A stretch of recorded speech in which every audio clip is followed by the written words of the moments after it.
Subject SST geography में chapter first over resources का third part पढ़ने जा रहे हैं। यानी कि आज हमारा ये तीसरा दिन है, इसलिए हमने इसका थर्ड पार्ट लिख रखा है। आज हम पहले उन चैप्टर के अंदर और रिसोर्सेज के अंदर जो हमने पहले पढ़ा था, हम उस चीज़ को एक बार रिवाइज कर लेते हैं। क्या क्या चीज़ें हमने पहले पढ़ी थी। ओवर रिसोर्सेज में हमने देखा था हमारे पास हमारी प्रगति ने क्या क्या चीज़ें गिफ्ट के अनुसार हमें दी है, जो कि हमारे लिए बहुत इंपॉर्टेंस रखती है। जैसे कि इलेक्ट्रिसिटी, वुड्स, बुक्स, ये सब तो इंसानों ने खुद तैयार किया जो उसकी जरूरत की चीज़ थी, लेकिन प्रकृति ने उसे इन्वायरमेंट में क्या दिया, एटमॉस्फेयर दिया, आपके कल्चर से संबंधित चीज़ें दी, पेड़ पौधे, इकोनॉमिकली जो भी चीज़ें मिली आपको, वो सारी चीज़ों की मदद से मनुष्य ने टेक्नोलॉजी और कई चीज़ों को, इकोनॉमिकली चीज़ों को तैयार किया। यानी कि उन चीज़ों को तैयार किया जिससे मनुष्य यूटिलाइज कर सके, उसे तैयार कर सके।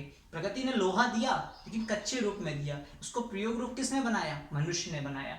यानी उसको प्रयोग करने के लायक सरिया से लेकर के तावा वगैरह जो भी आप यूज करते हैं, गाड़ी मोटर्स में जो लोहे लगते हैं, वो कौन तैयार कर रहा है, मनुष्य तैयार किया है। बड़ी बड़ी मशीनरीज की मदद से, बड़े बड़े आधुनिक उपकरणों की मदद से उसने प्रयोग में लाया है। लकड़ी तो हर चीज, हर पेड़ पे लकड़ी होती है, लेकिन उस लकड़ी को फर्नीचर में कन्वर्ट किसने किया, मनुष्य ने किया। तो यानी कि जो चीजें हमें रिसोर्सेबल मिली है और रिसोर्स को किस तरीके से मनुष्य ने तैयार किया, उसके बारे में हमने इसमें पढ़ा था। पहले हमने इंट्रोडक्शन में यही जाना था कि ये कंसेप्ट कैसे ट्रांसफॉर्म किया जाता है। यानी कच्चे पदार्थ से हम एक पक्के पदार्थ यानी एक पक्के रूप में कैसे तैयार करते हैं। कॉटन तो हमेशा हर पेड़ पे, कॉटन के पेड़ पे कॉटन उगता ही उगता है, लेकिन उस कॉटन से कपड़े कैसे बनते हैं वो प्रोसेस ह्यूमन मेड है, यानी वो इंसान के द्वारा बनाया गया है। नेचुरल रिवर्स तो बहती, लेकिन उसके ऊपर एंड मूवमेंट किसने तैयार किया, उस टेक्नोलॉजी को किसने यूज किया, उससे इलेक्ट्रिसिटी किसने जनरेट की, मनुष्य ने की। तो ये सारी चीजों के बारे में हमने पहले पढ़ा था। Utility and value of resources में हमने देखा था कि हमारा मनुष्य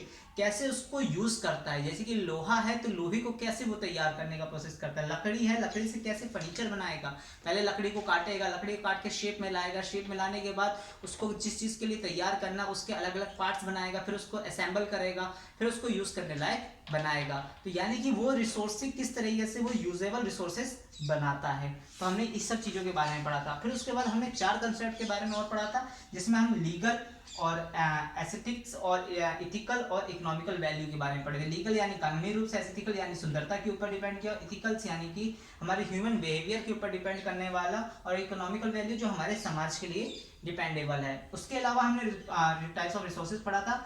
अब हम जो पढ़ने जा रहे हैं वो हम जनरल क्लासिफिकेशन ऑफ रिसोर्सेज पढ़ने जा रहे हैं। यानी हमारे जो क्लासिफिकेशन ऑफ रिसोर्सेज है उससे रिलेटेड हम चीजें पढ़ने जा रहे हैं। सबसे पहली चीज हमें मिलती है नेचुरल रिसोर्सेज, जो हमारे प्राकृतिक रूप से हमें मिल रही हैं। हमें प्राकृतिक रूप से क्या क्या चीजें मिलती हैं आप सब कुछ जानते हैं, जैसे जमीन, पानी और वेजिटेशन जिसे कहते हैं, वाइल्ड लाइफ, मिनरल्स और कई प्रकार के जैसे पावर रिसोर्सेज, फिश, ये सारी चीजें हमें मिलती हैं किससे, नेचुरल थिंग्स से।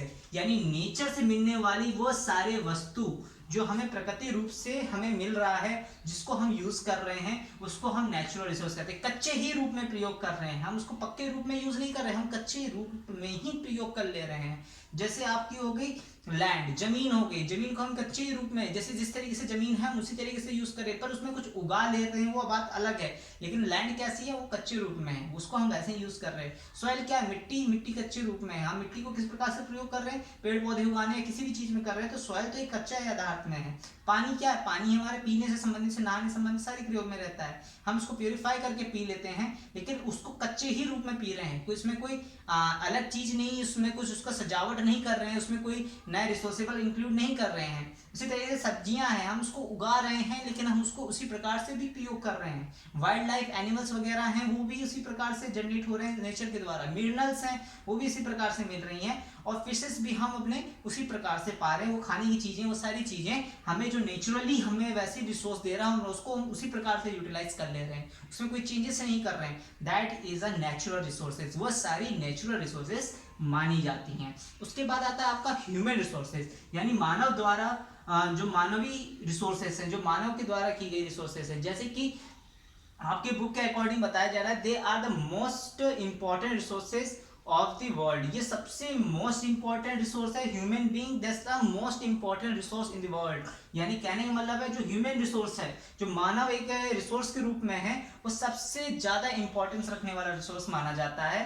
Human beings are the biggest access of a nation, यानी कि किसी भी नेशन के लिए बहुत ज्यादा एक्सेस रखता है, बहुत ज्यादा इंपॉर्टेंस रखता है, क्योंकि अगर ह्यूमन बींग्स ही नहीं रहेंगे तो कहीं पे भी इकोनॉमिकल पोजीशन हो या फिर टेक्नोलॉजिकल पोजीशन हो या किसी भी तरीके की चीजें जो डेवलपमेंट होंगी वो नहीं हो सकेंगी। अगर ह्यूमन है तभी है वो चीजें संभव है, अगर नहीं है तो वो संभव नहीं है। इसी के साथ ही साथ आपके अंदर बताई जा रही किताब के अंदर it is there the capability skill, इसके अंदर काफी ज्यादा स्किल्स होती हैं, बहुत ज्यादा सोचने की क्षमता होती है, बहुत ज्यादा गुणवत्ताएं होती हैं, जिसकी मदद से वो किसी भी चीज को, किसी भी आधार को किसी भी परिस्थिति में तैयार कर सकता है, बना सकता है, अपने योग्य रूप में तैयार कर सकता है। वो रिसोर्स को जान सकता है कि कौन सा रिसोर्स उसके किस काम आ सकता है। तो उसी के साथ ही साथ ह्यूमन जो रिसोर्स है वो डिपेंड करता है उन चीजों पर, उन क्वालिटीज के ऊपर जो भी उसके प्रकृति रूप से मिल रही है, यानी कि ये डायरेक्टली इनडायरेक्टली कहना चाहते हैं कि ये पूरे नेचुरल रिसोर्स पे ही डिपेंड करता है जो उसको प्रकृति दे रही है, और उस प्रकृति में से उस चीज को निकाल के अपने उपयोग रूप में लाना वो ह्यूमन रिसोर्सेज का काम होता है।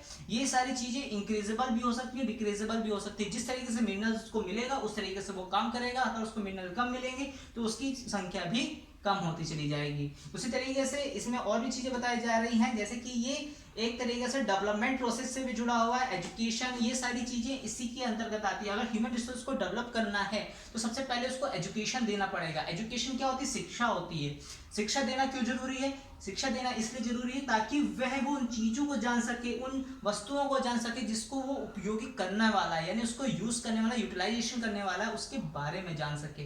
तो इसमें हम जान गए ह्यूमन रिसोर्स कैसे नॉलेजेबल हो सकता है, हम उसको उस चीज का एजुकेशन देकर उसको नॉलेजेबल बना सकते हैं। अब आता है ह्यूमन मेड रिसोर्सेज, जो इंसानों के द्वारा बनाई गई है। इंसानों के द्वारा बहुत चीजें बनाई गई है। आप अपने आसपास में, अपने सराउंडिंग देखिए, आपको ऐसी कई सारी चीजें देखेंगे नियर में कि आपको that's the things are made by human made.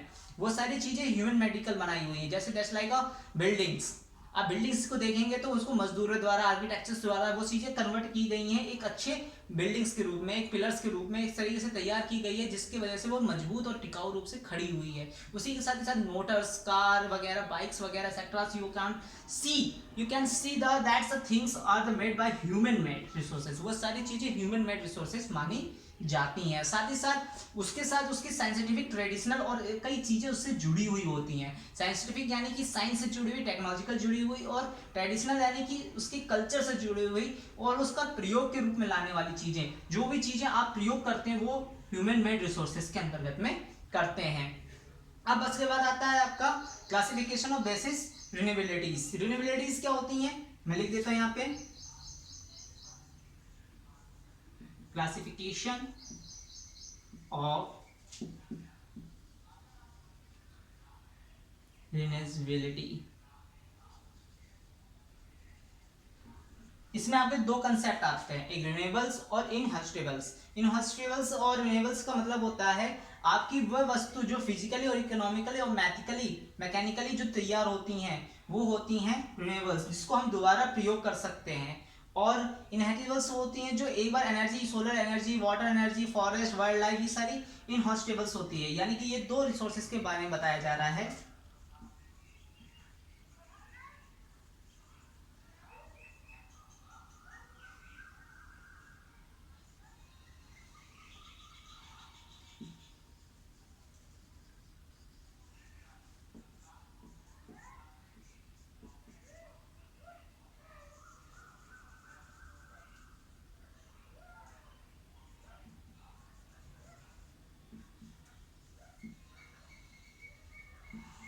हम दो कंसेप्ट में इसको समझते हैं। सबसे पहले चीजें जो फिजिकली हैं, जो फिजिकल तैयार, मैकेनिकल तैयार हुई हैं, उसका जो चीजें होती हैं उसको रिन्यूएबल्स रिसोर्सेज कहा जाता है। और वो चीजें जो हमें जैसे सोलर एनर्जी, वाटर, सॉइल्स, ये सब चीजें होती है उनको इनहेरिटेबल रिसोर्सेज कहा जाता है, जो कि हमें, जैसे कि सोलर एनर्जी होगी, फॉरेस्ट हो गया, वाइल्ड लाइफ हो गई, ये सारी चीजें इसके अंतर्गत आते हैं। ट्रीज वगैरह, इन सब की जो यूसेज हम करते हैं वो सारी चीजें इनहेरिटेबल्स होती हैं। जो रिन्यूएबल्स होती हैं उनको हम तैयार कर सकते हैं, पर इनको हम दोबारा तैयार नहीं कर सकते। एक बार यूटिलाइज करने के बाद इसको हम दोबारा तैयार नहीं कर सकते। तो आज क्लास हमने इतनी चीज़ों को पढ़ा है, ये इतनी चीज़ें कंसेप्ट आज हमने जाना है। अब इसके बाद क्लास आगे जो हम पढ़ेंगे तो उसमें हम इसके आगे के कंसेप्ट को समझेंगे।